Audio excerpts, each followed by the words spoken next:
University మంచి భవిష్యత్తు కోసం తెలుగు విద్యార్థులు ఇష్టపడే యూనివర్సిటీ. కాల్ 9059052378 9059052379. ఇప్పుడు మనతో పాటు స్టూడియోలో ఉన్నారు డెవలప్మెంటల్ పీడియాట్రిషియన్ డాక్టర్ దీప్తిరాజ్. మేడంని అడిగి మన పిల్లలకి సంబంధించిన సమస్యల గురించి తెలుసుకుందాం. నమస్తే మ్యామ్, ఎలా ఉన్నారు?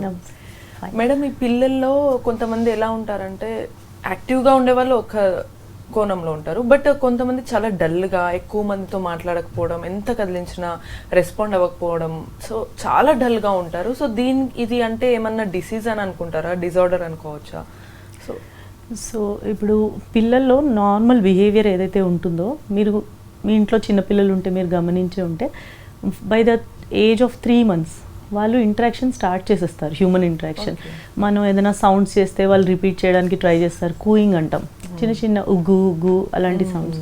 బై 6 months వాళ్ళకి అవతల మనిషితో కనెక్షన్ బాగా ఏర్పడుతుంది. అంటే వాళ్ళ పేరుతో వాళ్ళు పిలిచినా వాళ్ళు రిలేట్ అవుతారు పిల్లలు. చిన్ను లేకపోతే వాడు అర్జున్, వాడి పేరు మనం అర్జున్ అనగానే వాళ్ళు ఇలా చూస్తారు. మనం ఏదైనా చిన్న ఇట్లా బూ అట్లా ఆడితే వాళ్ళు చాలా బాగా రెస్పాండ్ అవుతుంటారు. So as early as 3 to 6 months మనము ఇంటరాక్షన్ని ఎక్స్పెక్ట్ చేయొచ్చు. కాకపోతే ఒకవేళ పిల్లోడు by the time of 1 year అస్సలు హ్యూమన్ ఇంటరాక్షన్ని కోరుకోవట్లేదు, ఎంతసేపు వాడి వరల్డ్లో వాడు ఉంటున్నాడు, మనం పిలిచినా వాళ్ళు మన వైపు చూడట్లేదు, ఏదైనా గేమ్ ఆడిద్దామని ట్రై చేసినా పెద్ద ఇంటరాక్షన్ లేదు, చిన్న చిన్న ఇమిటేషన్స్ లైక్ క్లాప్స్ కొట్టు అంటే పిల్లలు కొడతారు మామూలుగా, బాయ్ చెప్పు అంటే చిన్నగా ఇలా ఇలా ఆడిస్తారు, ఇలాంటివి ఏమీ రావట్లేదు, వాళ్ళ వరల్డ్లో వాళ్ళు ఉంటున్నారు అంటే it is a very high red flag అనమాట. దట్ బిహేవియర్ ఎందుకనో సరిగా లేదు in the line of human interaction నేను చెప్పేది. But causes could be multiple. అంటే బుద్ధిమాంద్యం ఉన్న పిల్లలు కూడా ఉండొచ్చు, అంటే అన్నీ లేట్గా చేస్తూ ఉంటారు వీళ్ళు. ఈవెన్ కూర్చోవడం, పాకడం ఇవన్నీ లేట్గా చేసిన పిల్లలు ఉంటారు. బట్ అలా ఏం లేకుండా అవన్నీ టైంకి వచ్చి ఓన్లీ డల్గా ఉన్న పిల్లలు, dull in the sense human interaction తక్కువగా ఉన్న పిల్లల్ని మనం డెఫినెట్గా ఎర్లీగా ఐడెంటిఫై చేయాల్సి ఉంటుంది. సో ఇప్పుడున్న కాలంలో కనుక ఆటిజం ఏదైతే అంటున్నామో, one of the very early red flag is వీళ్ళకి ఐ కాంటాక్ట్ ఉండట్లేదు, నేమ్ కాల్కి వీళ్ళు రెస్పాండ్ అవ్వట్లేదు, చిన్న చిన్న కమాండ్స్ కూడా తీసుకోలేకపోతున్నారు. అంటే బాల్ తీసుకురా, లేకపోతే డాడీ ఎక్కడున్నాడు, ఫ్యాన్ ఏది, ఇలాంటివి కూడా వీళ్ళకి అర్థం కావట్లేదు. అండ్ పలకడం ఆబ్వియస్లీ మాటలు రావట్లేదు, ఆ డీలే ఉంది. And pointing very very important. చిన్నపిల్లలు మీరు గమనిస్తే మాటలు చాలా రావడానికి ముందు చూపిస్తూ ఉంటారు అన్నీ. అలా బయట ఏదైనా కోతి కనిపిస్తే ఇలాగా, లేకపోతే ఏదైనా కార్ వెళ్తూ ఉంటే ఇలాగా, లేకపోతే వాళ్ళకు ఒక వాటర్ కావాలంటే బాటిల్ని. సో వీళ్ళు సైగ ద్వారా కూడా చెప్పలేకపోతున్నారు. ఈ గ్రూప్ ఆఫ్ సిమ్టమ్స్ ఉంటే మనం కొంచెం రెడ్ ఫ్లాగ్స్ గమనించుకుని అట్లీస్ట్ మీరు వ్యాక్సిన్స్ కోసం పీడియాట్రిషియన్ దగ్గరికి ఎలాగో వెళ్తూనే ఉంటారు. సో వ్యాక్సిన్ షెడ్యూల్లో మనకి 9th month వస్తుంది, మళ్ళీ 1 yearకి వస్తుంది, మళ్ళీ 15 months, మళ్ళీ 18 months. So at least 4 times you will be visiting paediatrician even మీకు ఏం వేరే ప్రాబ్లమ్స్ లేకున్నా. సో ఆ టైంలో you should express your concern. Actually అది duty of the paediatrician also to elicit all these things. Ma'am, ఒకవేళ ఈ సిమ్టమ్స్ కనుక పేరెంట్స్ అబ్జర్వ్ చేయకుండా ఓకేలే మా పిల్లవాడు సైలెంటే అనే థాట్లో వాళ్ళు అలానే ఎంకరేజ్ చేస్తే తర్వాత పిల్లలు ఇన్ ఫ్యూచర్లో కూడా అలానే ఉండే ఛాన్స్ ఉంటుందా ఎక్కువగా? Definitely anything identified early. The reason మనం ఎందుకు ఎర్లీగా ఐడెంటిఫై చేయాలంటే మనం ఇంటర్వీన్ అవ్వచ్చు. ఇంటర్వీన్ ఎర్లీగా అయినప్పుడు results will be much better. So early stimulation అంటాం. The word itself is early intervention. So దాని అర్థం ఏంటంటే ఓకే వాడు స్పీచ్లో సరిగా లేడు, ఇంటరాక్షన్లో సరిగా లేడు, so how can we improve it effectively. So one of the huge reason ఈ కాలంలో ఏంటంటే వెరీ ఐసోలేటెడ్ ఎన్విరాన్మెంట్. అంటే కామన్గా మేము చూసే సినారియో, ఇద్దరు working parents, mother has resumed working from 6 months, maternity leave అవి అయిపోయి ఉంటాయి, some maid will be taking care of the kid. Screen time is very high, minimum 6 to 7 hours చూస్తున్న పిల్లలు ఉంటున్నారు ఆన్ అన్ యావరేజ్.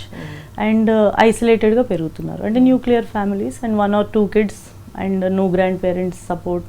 కిందికి just maybe play area వరకు వెళ్తున్నారు వస్తున్నారు, కానీ అవుట్డోర్ ఎక్స్పోజర్ అన్నది చాలా తక్కువ. సో దీస్ 3 కాంబినేషన్లో ఎక్కువ బిహేవియర్ ప్రాబ్లమ్స్ చూస్తున్నాం. అంటే I'm not saying that is the only reason, కానీ huge chunk of the population we are seeing is this triad anamata. Both are working, isolated environment, high screen time. Right. So అంటే ఇది almost issue address చేసుకున్న తర్వాత డాక్టర్ని consult అయితే అప్పుడు వాళ్ళకి reverse చేసే ఛాన్స్ ఉంటుంది. ఎస్, అంటే ఫస్ట్ ఇప్పుడు 1.5 yearకే we can do an MCHAT screening.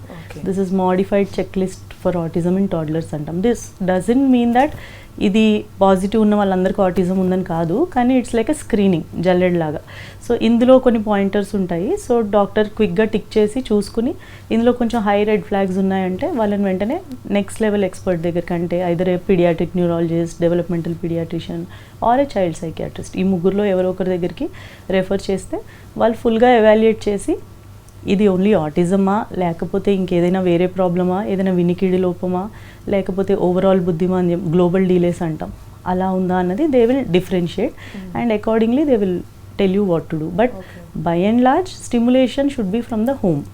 అంటే ఇందాక మనం చెప్పినట్టు ఆ 3 థింగ్స్ని ఫస్ట్ తీసేయాల్సి ఉంటుంది. అంటే ఒకవేళ వర్కింగ్ పేరెంట్స్ ఉంటే at least adjust your time so that ఎంతో కొంత quality time with the child 4 to 5 hours ఉండేలాగా. Screen 0 till 2 years of age and above 2 years less than 1 hour. That is the universal guideline. Less than 2 years అయితే 0 screen time and at least every day 2 hours outside the house. Neighbors ఇంటికో లేకపోతే పార్క్స్కో anywhere, but you should expose the child outdoors. ఈ 3 చేసి maybe if the child requires anything apart from it behaviour therapies లాంటివి, then they will suggest according to the. So ఈ పర్టికులర్గా ఈ qualities ఇవన్నీ బిహేవియర్స్ అన్నీ కూడా వాళ్ళకి ఏమైనా జీన్స్ పరంగా లేదా పేరెంట్స్ పరంగా వచ్చే ఛాన్స్ ఉంటుందా, లేకపోతే ఆఫ్టర్ బర్త్ తర్వాత వస్తుందంటారా మ్యామ్? మ్యాక్సిమం కండిషన్స్కి జెనెటిక్ బేసిస్ డెఫినెట్గా ఉంటుంది, ఉండదు అని చెప్పలేం. కానీ there is something called epigenetics. అంటే ఏంటంటే జీన్ కొంచెం డిఫరెంట్గా ఉండుండొచ్చు, కానీ ప్రతి ఒక్కరిలో అది ఎక్స్ప్రెస్ అవ్వాలి అన్న ఇది లేదు. అంటే simple example what they tell is, ఇప్పుడు ట్విన్స్ ఉన్నారు, ఐడెంటికల్ ట్విన్స్, అంటే వీళ్ళిద్దరు జీన్స్ ఎగ్జాక్ట్లీ సేమ్, కానీ ఇద్దరు బిహేవియర్ సేమ్ ఉండదు కదా.